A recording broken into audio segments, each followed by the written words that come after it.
Hi, I'm the Moorlander and this is Moorlander EDC. Now you've probably noticed within the last few days that Olight have released their Warrior Mini 3.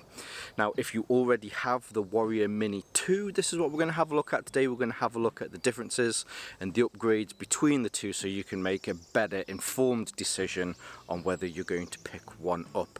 So let's turn the camera around and take a closer look. Okay, so here we have them. Now just in case you're unsure, the one here on the left hand side, this is the Warrior Mini 2, the one here on the right hand side, this is the Warrior Mini 3. So I'll try and keep the 3 on this side and the 2 on this side. Now straight away looking at these, hopefully you'll be able to see that there is a difference in the length. Now the width of them is exactly the same. If I put them tail to tail, or if I put it this way, you'll be able to see that they are pretty much identical. If there's any difference between them, it's like a fraction of a millimeter. The head unit on the Warrior Mini 2 is actually just the extra little bit bigger, and I think that's where they've been able to shave some millimeters off here. So this one comes in at 111 millimeters, which is probably just about maybe 4 or 5 millimeters shorter. If you see on this one though that the width of the tube of the shaft of the actual flashlight is exactly the same from the head unit all the way down to the tail unit, or at least all the way down through the shaft where the battery is stored. Whereas with the Warrior Mini 2, you'll be able to see it does flare out just an extra little bit towards the end.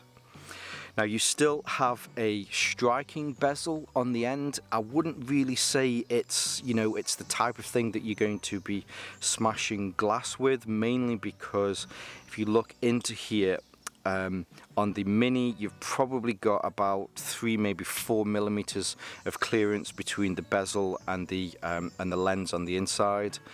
On the Mini 3, it's probably slightly less. I'd say if this is 3 or 4 millimeters, this is probably 2 or 3 millimeters between the bezel and the reflector, the lens on there.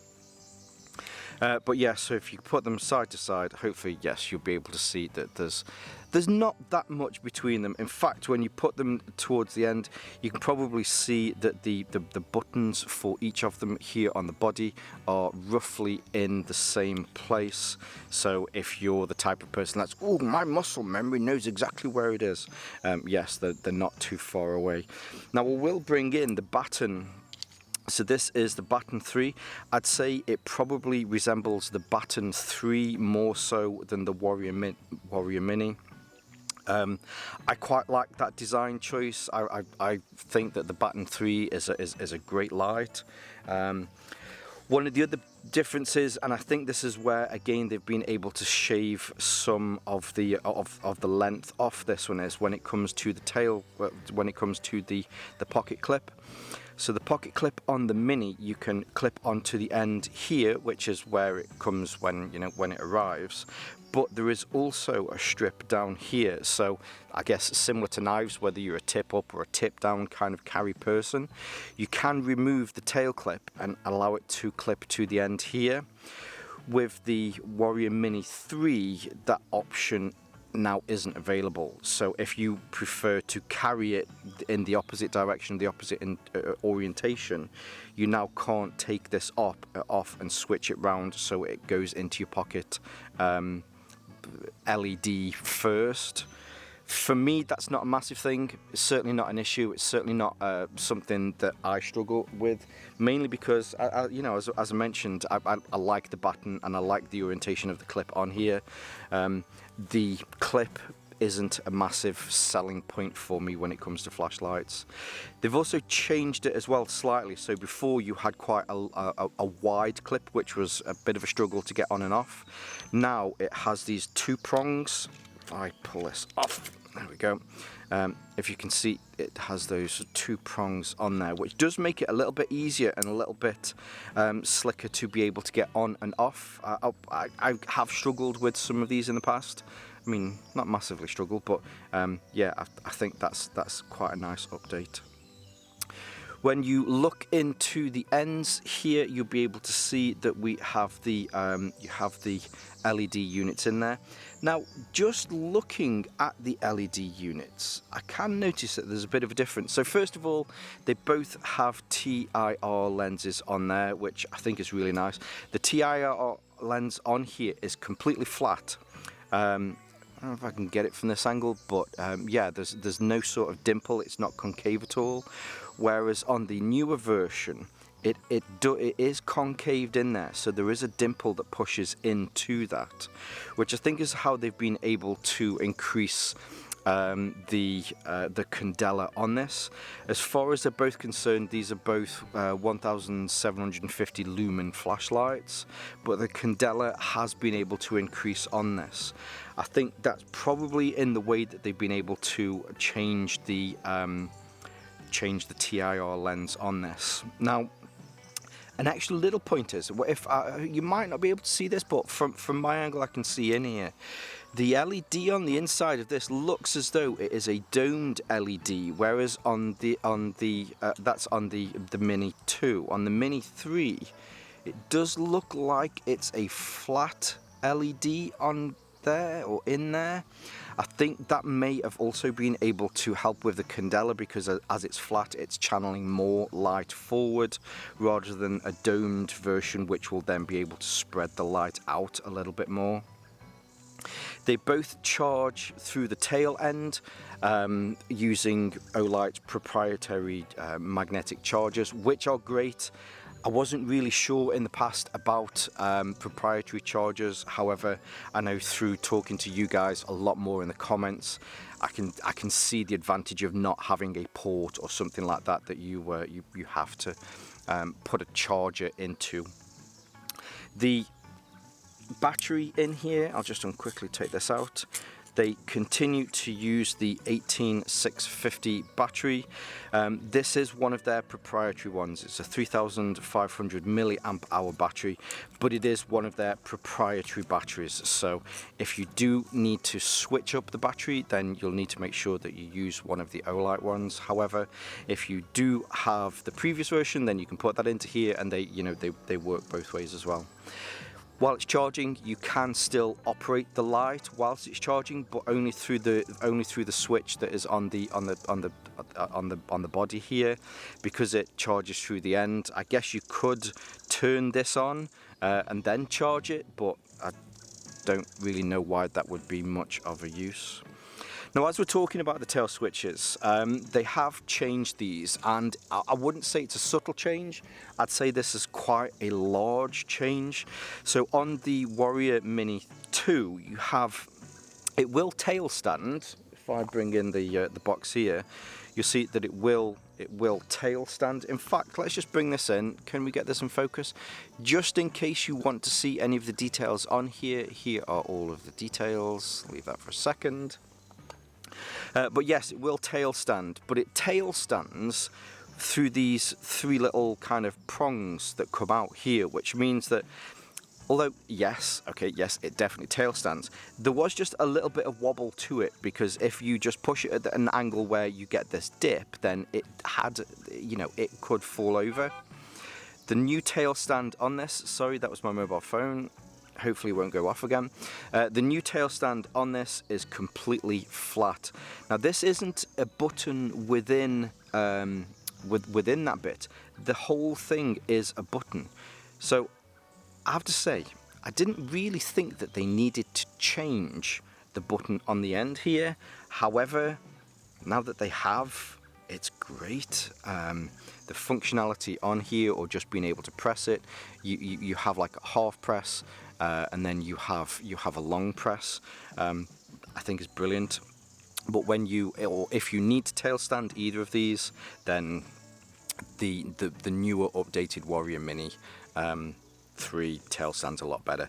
That also goes down to the magneticism as well. So both of these are magnetic. You can put this against something and it will magnetize to it. Same with this one. So when you had this on here, it's actually the button in the middle that's magnetic, but it just meant that sometimes if it was knocked and it's at one of these angles that the 3 prongs wasn't attached, then it had a chance of falling off, whereas with this new button, it's a whole lot better. As far as the UI is concerned, these work, you have 2 buttons or 2 switches on here. The main one is here on at the end on the head unit, and then the second one is here on the tail unit. So exactly the same. You can do a long press and that will get you through to the moonlight mode. As far as kind of your normal modes are concerned, you have a low, a medium and a high. Or you can do a double press and then that will take you through to the turbo mode.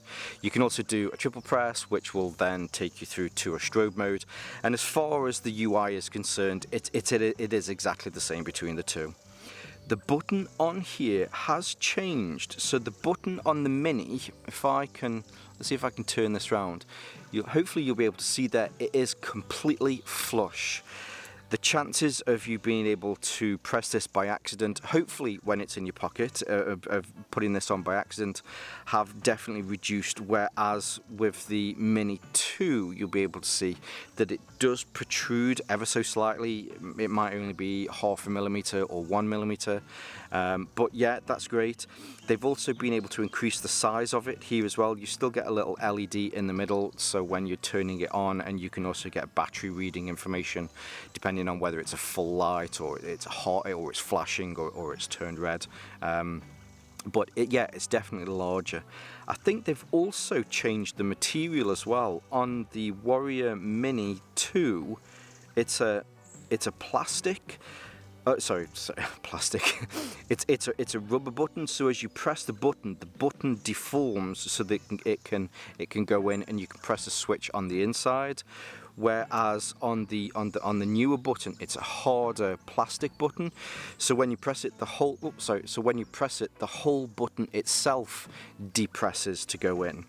I don't know if that's much of a difference to me. I quite like the old button, but I'm guessing they must have tested it and realised that the newer button made it a little bit more reliable, or maybe it's just easier to manufacture.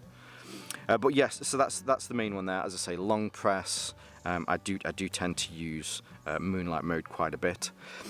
The tail switches again work in exactly the same way. So what you have is you have a momentary press, and you also have a long press, but you also have half a press. So if I push it in, so you just get that half press, this will put it onto the medium mode for you.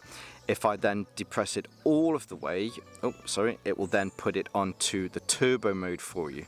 So if this is used for security or law enforcement and you need to get access, or even if it's just used for self-defense, then you can get instant access to the turbo mode by doing a full depress on the tail switch. Now I did mention, so this is also a clicker, or also like a full press kind of thing. So if I do, or I suppose it's a clicker or a momentary, if I do a quick half press, you'll see it comes onto the medium mode. Or if I do a full long press, then it will come onto the turbo mode. But what I can do is, if I just do a half depress and keep my finger on there, when I let go, it will turn it off. Same with the turbo. I can press it too far then, didn't I? You can do a momentary, so when you take your finger off it, it will then turn it off, which I think is a great feature as well. If it is that you're after something and you're trying to find something in the dark, which obviously is why you'll use these, but let's say you're trying not to wake up your wife while you're trying to find where you left your wallet the night before, then you can keep your finger on it and it will turn off when you lift your finger.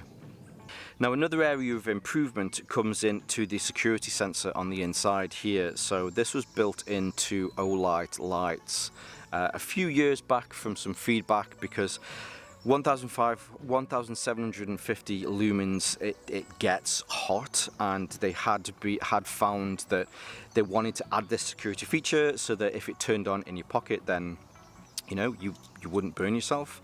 The way in which the Mini 2 works is, if I put it onto turbo now, as the sensor gets close enough, if you notice then there's a little kick down, it will turn itself into a lower mode. That's because if it's in your pocket, you don't want to find that you've now got something very hot in your pocket. Unfortunately, it meant though, let's say you are using this for security and maybe you want to look through a window to check something, the light will bounce back off the window and then reduce this down so that you can now get less lumens when you're looking through the window. So they have changed it with the Warrior Mini 3. So if I put this on, let's pretend that this is in my pocket and it is against something. So I'm going to put it on to its turbo mode, and hopefully you'll have noticed then, so you got quite a light blast and then it reduced down. That's because the sensor now recognizes that something's in front of it straight away. So let's do that again. You see it just drops down immediately. So it knows that there's something that we need to be able to reduce the light just in case, one, something might burn while it's in your pocket, and two, the heat that's you can control in here. The difference with this is though that it's now a little bit more intelligent. So if I now put this onto turbo, you know, I'm doing whatever I need to do, I'm looking through some windows, and I now bring it up to a window, because this obstruction wasn't in front of the light immediately from when it was turned on, it will know not to reduce this down, which I think solves some of the issues that people have been having with these. Another common example with this is, let's say you walk into a room that has lots of white paint on the room. You'll notice straight away that on the Warrior Mini 2 that it will then reduce the lumens on here because of the amount of light that is refracting or reflecting back into the sensor, that will then reduce the light down. You get exactly what you want from this, and that is that when you walk in, if it's a quite a reflective room, it will not go down.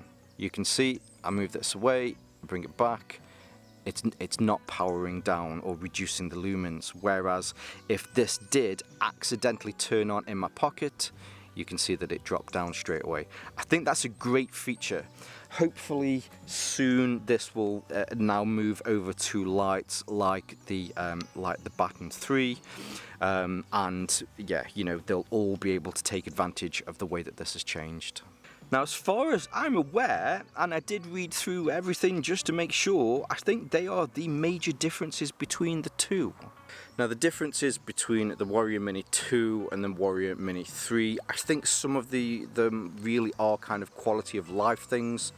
I do like the fact that this is just the extra little bit shorter. I know it's not a massive deal, but I think it brings it more closer in line to something like the Baton 3. The new tail switch on the end, I didn't think that there was anything wrong with the old tail switch until I got my hands on this one, and yeah, really impressed with this. Plus the way in which they've been able to change the emitter on here for being able to see through glass and reflections and things like that. I definitely think that this is a worthwhile upgrade. So yeah. Now, as it is, in fact, yes, is there a Y in the date? Yes, there is. So as usual, Olight have another sale on. I'll leave some links below. There are some discount codes in there, so you can get some extra money off one of these if you choose to use one of those. It just helps to fund my channel so I can continue to make more content like this and not get a fly in my ear. A huge thank you to Olight for sending this out to me. This arrived today, which is the main reason why I've not been able to get out and film this in the dark, but I'm sure when, well, I guess you know what 1700 lumens looks like in the dark. If you're unsure, then I'll leave a link here or here, wherever it goes, so you can see exactly what this one performed like in the dark. But yes, a huge thank you to Olight for sending this out again. Yeah, you guys rock. I'll leave their links below. I'll leave the links for all of the sales below as well. I'll leave some of my social media links for me here on Moorlander EDC, and also on my sister channel Moorlander Tactical. But for now, as always, stay safe, stay Moorlander, and stay EDC.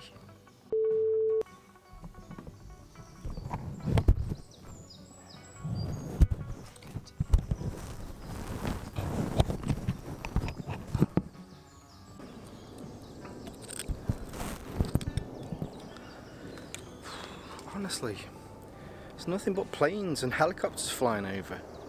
Always is, no matter what time we come out. What time's it? 8:30.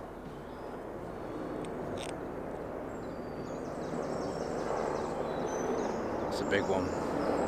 Yeah, it is.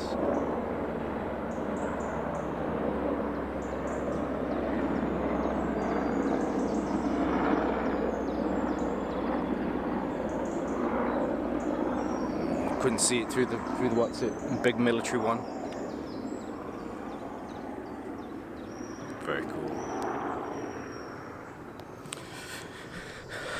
Now, hopefully, they'll have pissed off.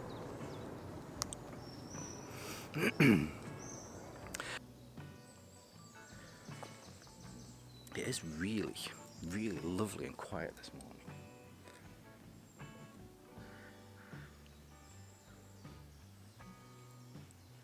I just didn't think there was anything wrong with the previous tail switch.